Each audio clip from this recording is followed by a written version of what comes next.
ሰላም ተመልካቾች እንዴት ሰነበታችሁ? የዘውትር ሐሙስና ቅዳሜ በየሳምንቱ ወደ እናንተ የምናደርሰው የኢትዮ ቢዝነስ መረጃችን ነው።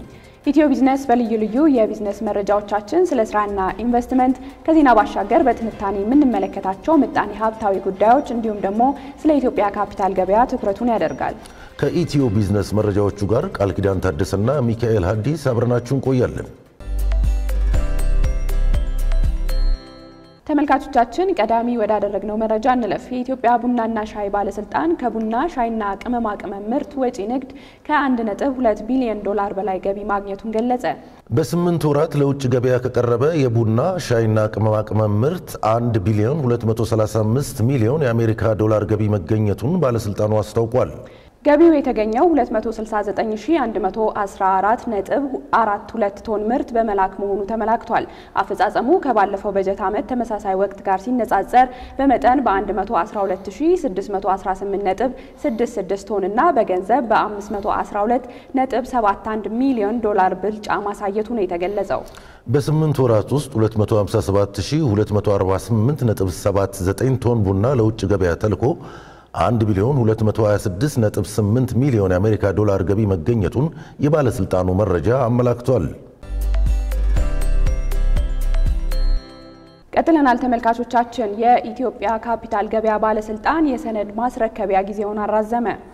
የኢትዮጵያ ካፒታል ገበያ ባለስልጣን በህዝብ የተያዙ ኩባንያዎች አስፈላጊ ሰነዶችንና መረጃዎችን እንዲያቀርቡ የተሰጠውን ቀነ ገደብ ለ1 ወር ማራዘሙን ይፋ አድርጓል።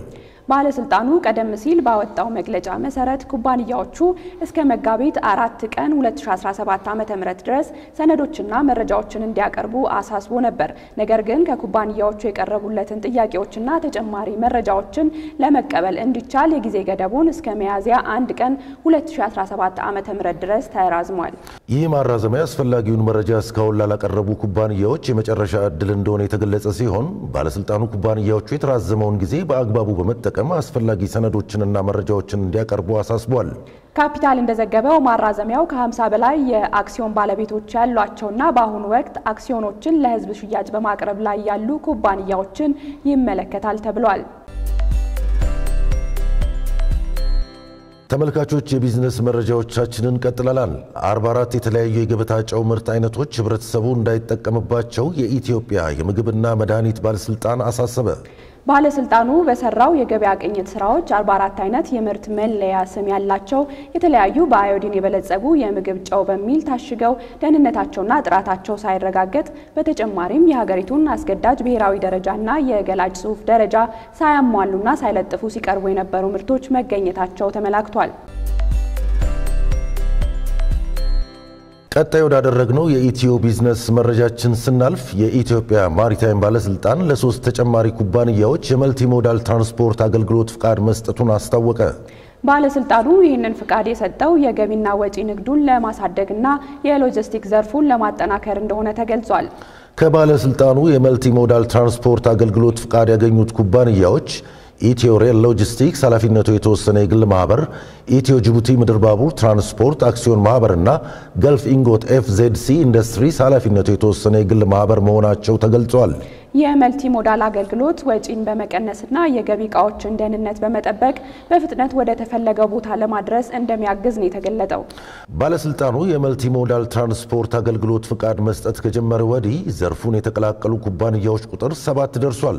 ፓናፍሪ ግሎባል፣ ጥቁር አባይ ትራንስፖርት እና ኮስሞስ መልቲ ሞዳል ኦፕሬሽን የተሰዩ ኩባንያዎች በቅርቡ ተመሳሳይ ፍቃድ ማግኘታቸው ይታወቃል። ዘገባው የካፒታል ነው። ቀጥለናል ተመልካቾቻችን። ወደ ሌላኛው የቢዝነስ መረጃችን እንለፍ። ሱዳን የኬንያ ምርቶችን ወደ ሀገር ውስጥ እንዳይገቡ አገደች። የሱዳን ንግድና አቅርቦት ሚኒስቴር ከኬንያ የሚገቡ ምርቶችን በሙሉ ማገዱን ገልጿል። ሱዳን እንዲህ አይነቱን እርምጃ ልትወስድ የቻለችውም ኬንያ ከፈጣን ድጋፍ ሰጪ ኃይሎች ወይም አርኤስኤፍ ጋር ያደረገችውን ስብሰባ በመቃወም ነው። በንግድ ሚኒስተሩ ኦማር አህመድ መሐመድ የወጣው አዋጅም ከኬንያ የሚመነጩ ምርቶችን በሁሉም ወደቦች፣ ማቋረጫዎች፣ አውሮፕላን ማረፊያዎችና የመገበያያ ስፍራዎች የሚገቡትን ምርቶች በሙሉ እንዲቋረጡ አዘናል ብለዋል። የተለያዩ መረጃዎች እንደሚያሳዩት ከሆነ ሱዳን የኬንያን ሻይ ኢምፖርት በማድረግ ከዓለም 10ኛ ደረጃ ላይ የምትቀመጥ ሲሆን ከአፍሪካ ደግሞ ሁለተኛው ሀገር ነች። እንደ አውሮፓውያን አቆጣጠር በ2023 ኬንያ 48.2 ሚሊዮን ዶላር ዋጋ ያላቸው ሸቀጦችን ወደ ሱዳን ልካለች። ኬንያ ወደ ሱዳን የምትልከው ምርት ካለፉት 5 ዓመታት ወዲህ በ7.07 በመቶ ዓመታዊ መጠን የቀነሰ ሲሆን እንደ አውሮፓውያን አቆጣጠር በ2018 ከነበረበት 69.5 ሚሊዮን ዶላር በ2023 ወደ 48.2 ሚሊዮን ዶላር ዝቅ ማለቱን ቢቢሲ ዘግቧል።